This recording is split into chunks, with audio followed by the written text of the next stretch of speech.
Effectivement, avec un de mes collègues et co-auteurs, Christian Hansperger, on a à cœur de distinguer l'économie circulaire de l'économie permacirculaire. Alors, ce qu'on entend par économie permacirculaire, c'est quand même beaucoup plus exigeant. Et cette fois-ci, on a bien à l'esprit l'objectif qui est désormais le nôtre.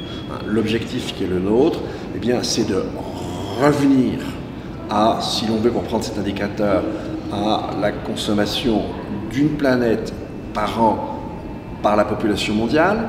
On a commencé à s'écarter très modestement au départ de cet objectif dès le début des années 70. Et aujourd'hui, le jour du dépassement, l'overshoot, le jour du dépassement, c'était par exemple en 2016, le 8 août. Et chaque année, on va remonter vers le début de l'année. Donc l'économie permacirculaire, c'est déjà celle qui a pour objectif, alors ça ne peut pas être le cas sur 1 an ou 2 ans, ça peut être le cas sur plusieurs décennies, de ramener l'humanité, mais évidemment l'effort n'est pas le même en fonction des classes de revenus, plus encore qu'en fonction des pays, de ramener l'humanité pour chacun à sa mesure, à son échelle, à la consommation d'une planète par an. Donc ça, c'est un long effort de réduction de nos flux de matière, mais nos flux de CO2, nos flux de soufre, nos flux d'azote, enfin c'est toutes ces questions-là. Et donc ça, c'est l'objectif d'une économie permacirculaire.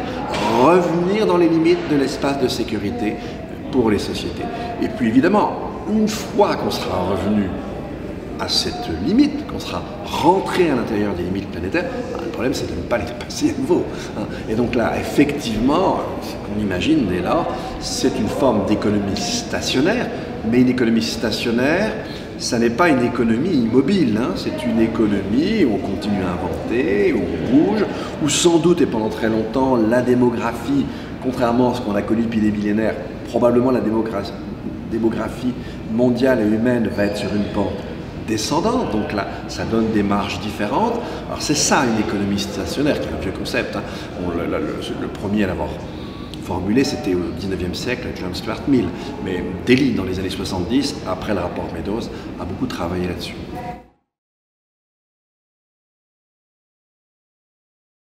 Alors, si l'on veut vraiment mettre en œuvre une démarche d'économie, je dirais même permacirculaire, eh bien, on a besoin de toute une batterie d'indicateurs et surtout, ce qui est très important, c'est à des échelles différentes. Alors, premiers indicateurs, ils vont de l'échelle de l'entreprise, voire même du bien produit, jusqu'à la filière. Et là, il faut qu'on ait des indicateurs qui nous disent comment une entreprise, comment type de bien, comment telle filière finit par utiliser de moins en moins d'énergie, de moins en moins de matériaux pour un service final rendu équivalent. On l'a vu, si je m'arrête là, je ne change rien, au contraire, je peux même faire qu'au bout du compte, j'ai des flux de matière et des flux d'énergie qui vont croître. Mais n'empêche que c'est fondamental. Il faut faire cet effort-là. D'accord? Alors ça, c'est mes indicateurs micro. Maintenant, il me faut des indicateurs méso, intermédiaires, c'est-à-dire que à l'échelle d'une économie nationale, là aussi, il faut que j'arrive à surveiller les flux. Dans un premier temps, comment mes flux décroissent? À quelle vitesse? Est-ce qu'on est conforme aux objectifs qu'on s'est donnés? Et voir aussi les autres indicateurs, en termes d'emploi, en termes de bien-être.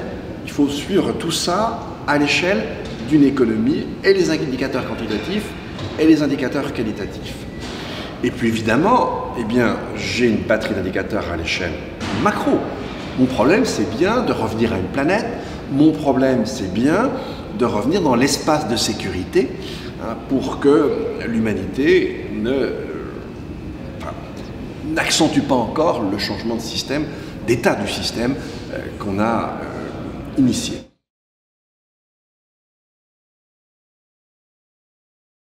En revanche, ce qui est très important, c'est comment je pars de la société d'aujourd'hui et comment je fais évoluer la société vers l'objectif de la permacircularité en restant dans une société démocratique. Donc là, il faut préserver une certaine forme de pluralisme. Mais avec mon co-auteur Christian Asperger, on défend une vision assez claire. On se dit il y a une métavision. Elle est même acceptée parfois par les pires de nos opposants. C'est l'idée selon laquelle il faut revenir à l'intérieur des limites planétaires, il faut revenir à une planète. Maintenant, quant aux moyens d'y parvenir, si on veut avoir la moindre chance d'y arriver, il faut ouvrir des possibilités différentes et concurrentes. Et il faut que la société soit organisée de telle sorte que l'économie capitaliste classique, ok, vous dites que vous allez arriver à découper, allez-y. Nous on s'en fiche, on a un objectif, une planète à la fin. Si vous y arrivez très bien, où est la difficulté? Allez-y. L'économie sociale et solidaire, on voit bien qu'elle a plus d'empathie avec ce genre d'objectif. Et puis aujourd'hui, on voit un tiers secteur, très expérimentateur, se mettre en place.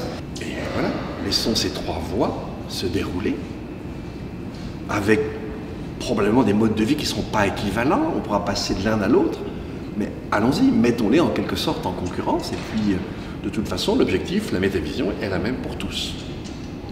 Donc sans ça, sans cette forme de pluralité, sans peut-être aussi cette forme d'émulation, je n'y crois pas.